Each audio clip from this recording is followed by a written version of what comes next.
Hello everyone, and welcome to Figure Review.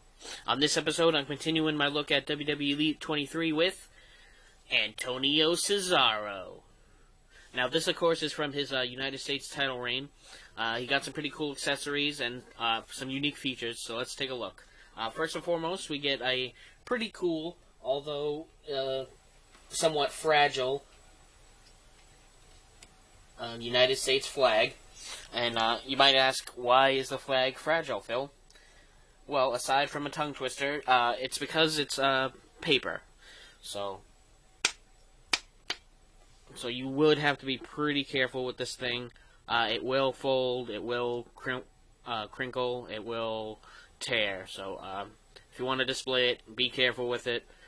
To regular hits, it's fine, but if you toss it somewhere and it gets mushed, your flag's going to get really crumpled up pretty good. It's got a nice plastic base to it, so if you do want to smash superstars with the pole end, your flag should be pretty good. But just be careful with the actual paper flag part. This Cesaro came with a new scan.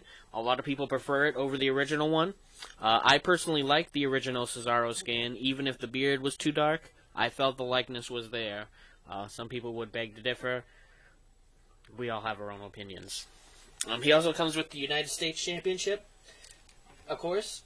This is not the one he came with. I sold that off on an eBay figure, but I do have a collection of the shiny belts, so I just using this to show that he did come with a shiny United States title. His one was the more resized one, a little smaller than this, but basically the same belt he came with. Then we have the figure itself. We saw the return of the chest hair on this figure. They've dropped it from the basic Cesaro figures. Personally, they said they felt it looked very good. Personally, I think just because the hair shows a nipple type shape, I think that's why they took it off the basics. I could be wrong. Obviously, I don't work for Mattel as much as I'd like to, so I can't really give you the true answer on that. That's just how I feel on that one. He's got an awesome red, black, and white attire.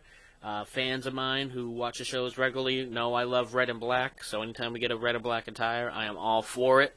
I like the balance where white is the dominating color in this attire, with red and black highlights. I think it looks really slick, really good. You see all sorts of striping, highlights. Got the Antonio Cesaro shield on his hip here. Very cool.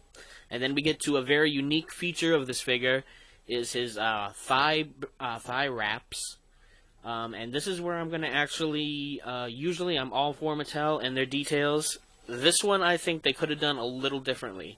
As you can see here, they're actually molded. They're not painted on like the basic figure. But, as you can see, they move. This is where I have a problem because to date in the matches in WWE I've never seen him lose these thigh wraps or see them come down or fall down. So I think they should have just went ahead and made a unique Cesaro thigh mold with these molded on there instead of a separate piece. Because as you play, these will fall down 87,000 times, which is nothing like the real life Cesaro. So it's a cool feature. I just think they should have made it all one piece with the thigh. Obviously, if you display, you could just hold. They will stay on their own, but for play, they will fall down. And obviously, if you're that concerned about it, you can also glue them into place. I just felt like it was a little too far to go.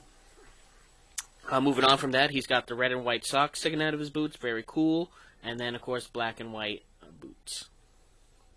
And for those of you that do pose, you can do Cesaro's neutralizer with this figure pretty well. If you maneuver it, you can lock the hands. So that's an extra awesome little feature of this. And like I said, just a great scan and a great attire. There you have it, Elite 23, Antonio Cesaro. Thanks for watching, and please subscribe for more videos.